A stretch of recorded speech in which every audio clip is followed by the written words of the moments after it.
Buenas tardes, mi nombre es Elida Yadira Méndez Leines, estudiante de la Universidad Rafael Andívar en el primer semestre del técnico en profesionalización en enfermería,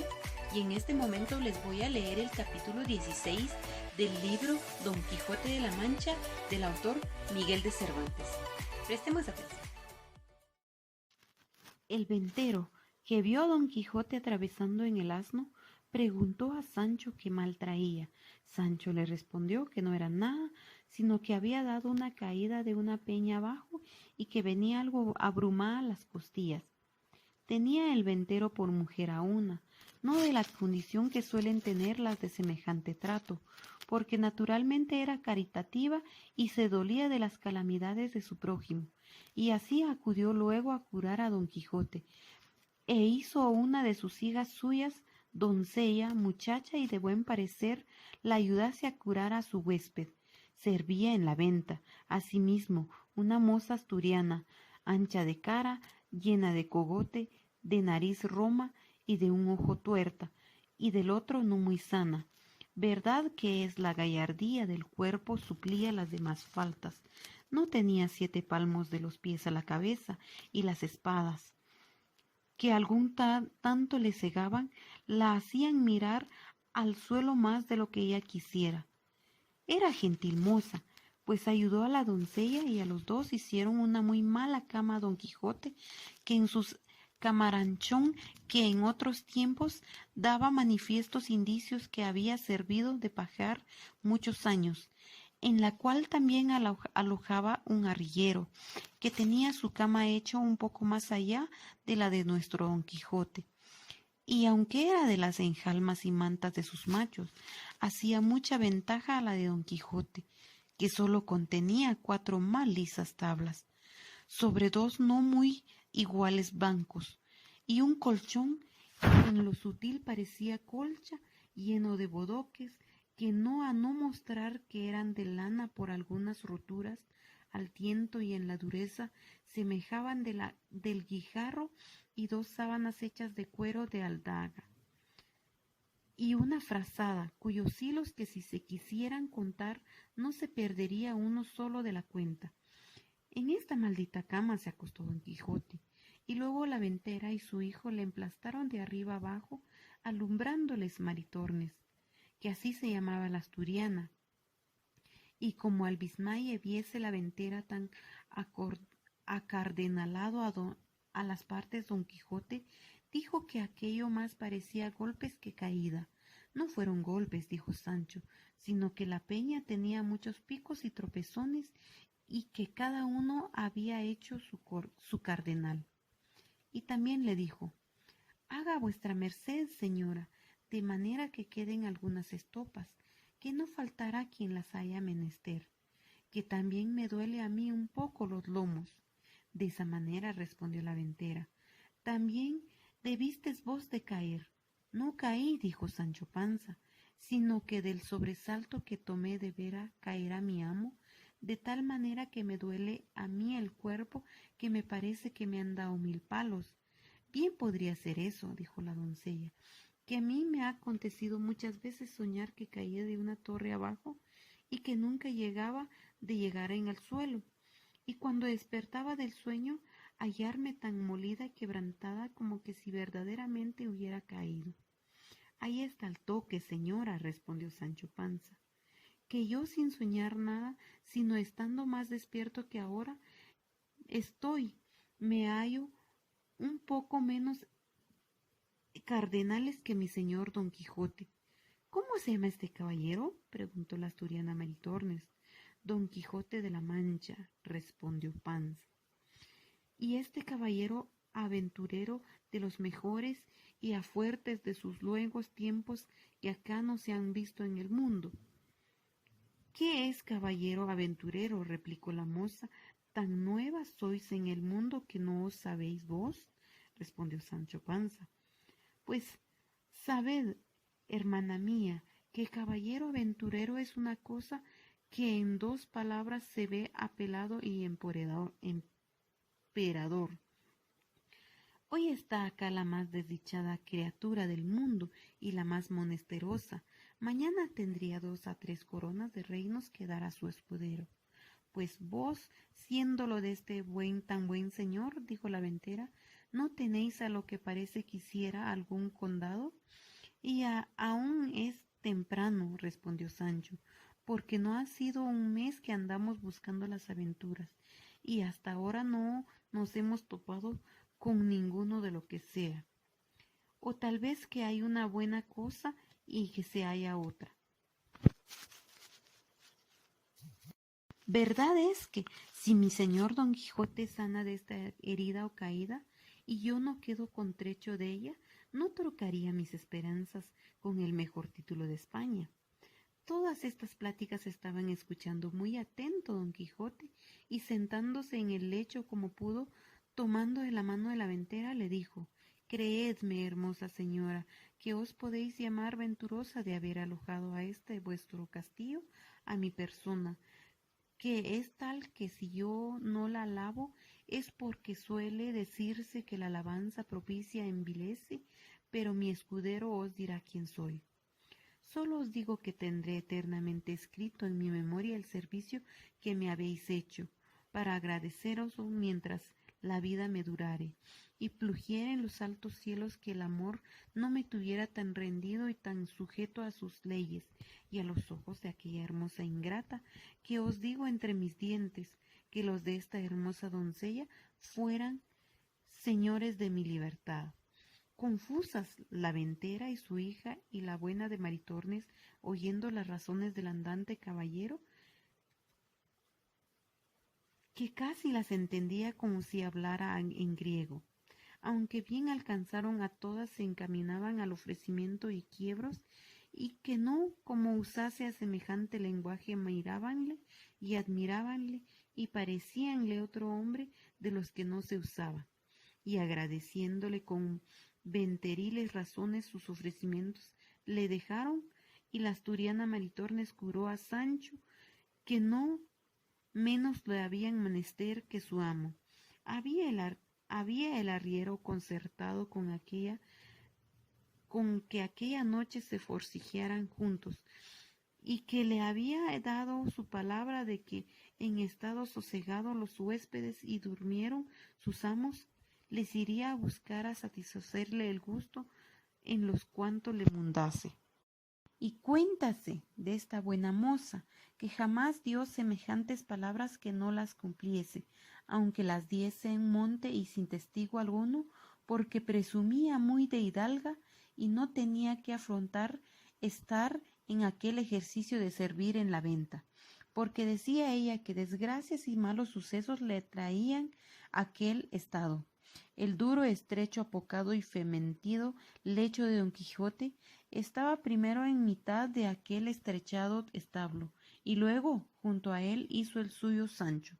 que sólo contenía una entera de enea y una manta, que antes mostraba ser de ajeo tundido que de lana. Sucedía a estos dos lechos el del arriero, fabricado, como se ha dicho, en las enjalmas y todo el adorno de los 2 mulos que traía, aunque eran 12, lucios, gordos y famosos, porque era uno de los ricos arrieros de Arévalo, según lo dice el autor de esta historia, y que de este arriero hace particular mención porque le conocían muy bien, y aunque quieren decir que era algo pariente suyo. Fuera de que Cide Manjate Benengeli fue historiador muy curioso y muy puntual en todas las cosas, y echase bien de ver, pues las que quedan referidas con ser tan mínimas y tan rateras, no las quiso pasar en silencio, de donde podrán tomar ejemplo los historiadores graves, que no nos cuentan las acciones tan corta y suscitantemente que apenas nos llegan a los labios, dejándose en el tintero y ya por descuido, por malicia o ignorancia, lo más sustancial de la obra.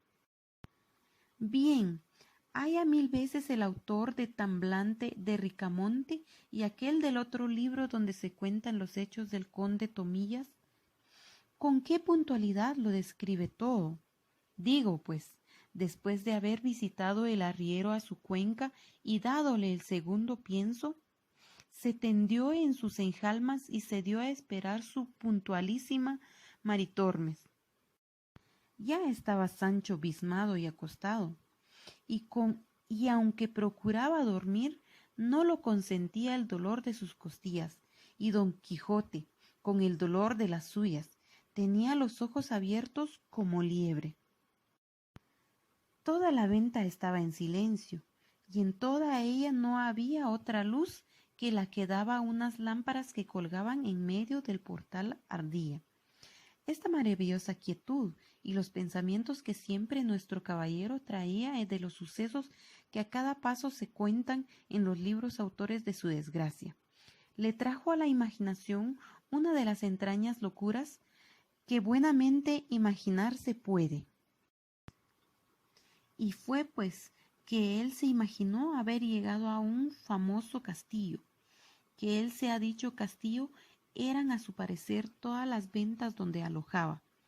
y que la hija de la ventera, lo cual del señor Castillo, la cual vencida de su gentileza se había enamorado de él y prometido que aquella noche, a furto de sus padres, vendría a yacer con él en una buena pieza, y teniendo todo esta quimera que él se había fabricado por firme y valedera, se comenzó a acuitar y a pensar en el peligroso trance en el que su honestidad se había de ver, y se propuso en su corazón de no cometer alevosía a su señora Dulcinea del Toboso,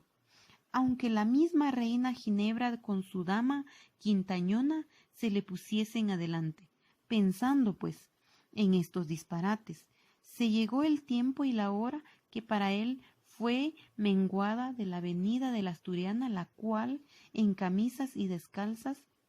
cogido los cabellos de una albergana en fustán, con tácitos atuendos a pasos, entró en el aposento donde los tres alojaban en busca del arrillero. Pero apenas llegó a la puerta cuando don Quijote la sintió, y sentándose en la cama, a pesar de sus bizmas y con dolor de sus costillas, tendió los brazos para recibir a su fermosa doncella. La asturiana que, toda recogida y collada, iba con las manos delante buscando a su querido, topó con los brazos de don Quijote, el cual la asió fuertemente de una muñeca y tirándola hacia sí, sin que ella osase hablar palabra, la hizo sentar sobre la cama. Tentóle luego la camisa, y aunque era ella de arpillería, a él le pareció ser de finísimo y delgado cental. Traía en las muñecas unas cuantas de vidrio. Para él le dieron vislumbres de preciosas perlas orientales. Los cabellos, que en alguna manera tiraban a crines, él los marcó por hebras de lucidísimo oro de Arabia, cuyo resplandor al del mismo sol oscurecía, y el aliento, que sin duda alguna olía a ensalada, fiambre y trasnochada. A él le pareció que arrojaba de su boca un olor suave y aromático, y finalmente él la pintó en su imaginación de la misma traza, y modo que lo había leído en sus libros de la otra princesa que vino a ver el mal ferido caballero. Vencida de sus amores, con todos los adornos que aquí van puestos. Y era tanta la ceguedad del pobre hidalgo, que el tacto, ni el aliento, ni otras cosas que traía en sí la buena doncella no le desengañaban. Y teniéndola bien asida, con voz amorosa y baja le comenzó a decir: quisiera hallarme en términos, hermosa y alta señora, de poder pagar tamaña vuestra merced con la visita de vuestra gran hermosura me habéis hecho, pero ha querido la fortuna, que no se cansa de perseguir a los buenos, ponerme en este lecho, donde yago tan molido y quebrantado que, aunque de mi voluntad quisiera satisfacer a la vuestra, fuera imposible. Y más que se añade a esta imposibilidad otra mayor, que es la prometida fe que tengo dada a la sin par Dulcinea de Tobosco, única señora de mis más escondidos pensamientos, que si a esto no hubiera de por medio, no fuera yo tan sandío caballero que dejara pasar en blanco la venturosa ocasión que a vuestra gran bondad se me ha puesto. Maritornes estaba congojadísima y trasudado de verse tan asida de don Quijote y sin entender ni estar atenta a las razones que le decía. Procuraba sin dar palabras decidarse. El bueno del arriero, a quien tenían despierto sus malos deseos, desde el punto que entró su coima por la puerta, la sintió, estuvo atentamente escuchando todo lo que don Quijote decía, y celoso de lo que la asturiana le hubiese faltado la palabra por otro. Se fue llegando más al lecho de don Quijote, y quedó hasta ver en qué paraban aquellas razones que él no podía entender. Pero, como vio que la moza forzajeaba por decirse y don Quijote trabajaba por tenerla, pareciéndole mal la burla, enarjoboló el brazo en alto y descargó tan terrible puñada sobre las estrechas quijadas del enamorado caballero, que le bañó toda la boca en sangre, y no contento con esto, se le subió encima de las costillas y con los pies más de lo de brote, se le paseó todo el cebo de cabo a cabo. El lecho, que era un poco endeble y de no firmes fundamentos, no pudieron sufrir la añadidura del arriero. Dio consigo en el suelo. Acalló gran ruido, despertó el ventero y luego imaginó que debían de ser dependencias de Maritornes, porque habiéndola llamado varias veces no respondía. Con esta sospecha se levantó y encendió un candil. Se fue hacia donde había sentido la pelaza. La moza, viendo que su amo venía y no era de condición terrible, toda meledrósica y alborotada, se acogió a la cama de Sancho Panza, que aún dormía, y ahí se acurrucó y se hizo un ovillo. El ventero entró diciendo: ¿A dónde estás, puta? A buen seguro que son tus cosas estas. En esto despertó Sancho Panza, y sintiendo aquel bulto casi encima de sí, pensó que tenía la pesadilla y comenzó a dar puñadas a una y otra parte, y entre otras alcanzó con no sé cuántas a Maritornes, la cual, sentida de dolor, echando a rodar la honestidad, dio el retorno a Sancho con tantas que, a su despecho, le quitó el sueño, el cual, sintiéndose tratar de aquella manera y sin saber de quién, alzándose como pudo, se abrazó con Maritornes y comenzaron entre los dos la más reñida y graciosa escaramuza del mundo. Viendo pues el arriero a la lumbre del candil del ventero, cual andaba su dama, dejando a don Quijote, acudió a darle el socorro necesario. Lo mismo hizo el ventero, pero con intención diferente, porque fue a castigar a la moza, creyendo que sin duda ella era sola la ocasión de toda la armonía. Y así como suele decirse, el gato al rato, el rato a la cuerda al palo, daba el arriero a Sancho, Sancho a la moza a él, el ventero a la moza, y todos menudeaban con tanta priesa que no se daban punto de reposo, y lo bueno fue que el ventero se le apagó el candil, y como quedaron a oscuras, dábanse con tan compasión a todos bulto que, a donde quiera que ponían la mano, no dejaban cosa sana. ¿Alojaba acaso aquella noche a la venta un cuadrillero de los que llaman de la Santa Hermandad Vieja de Toledo, el cual, oyendo asimismo el extraño estruendo de la pelea, asió de su media vara y de la caja de la lata de sus títulos, entró a oscuras en el aposento diciendo: «Ténganse a la justicia, ténganse a la Santa Hermandad», y el primero con quien se topó fue con el apuñado de don Quijote, que estaba en su derribado lecho, tendido boca arriba, sin sentido alguno, y echándole a tanto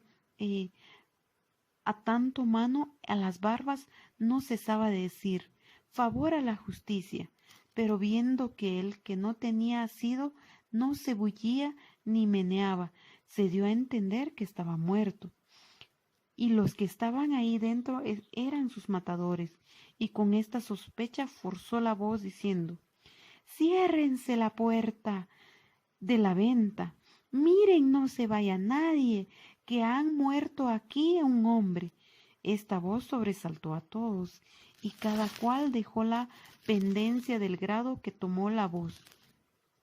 Retiróse el ventero de su aposento, el arriero de sus enjalmas, la moza de su rancho. Sólo los desventurados dos, Don Quijote y Sancho, no se pudieron mover de donde estaban. Soltó en esto el cuadrillero la barba de Don Quijote y salió a buscar luz para hacer y prender los delincuentes, mas no la halló, porque el ventero de la industria había muerto la lámpara cuando se retiró de su estancia, y fuelo forzoso acudió a la chimenea, donde con mucho trabajo y tiempo encendió el cuadrillero otro candil. El ventero. Muy bien, como pudimos escuchar la lectura del capítulo 16 del maravilloso libro o la obra de Miguel de Cervantes titulada El ingenioso hidalgo Don Quijote de la Mancha. A pesar de haber sido escrita en el año 1605, es una literatura española. Hasta la fecha, en nuestra actualidad, en pleno siglo XXI, en 2021, es una obra muy interesante. Para los que todavía no la han leído, pues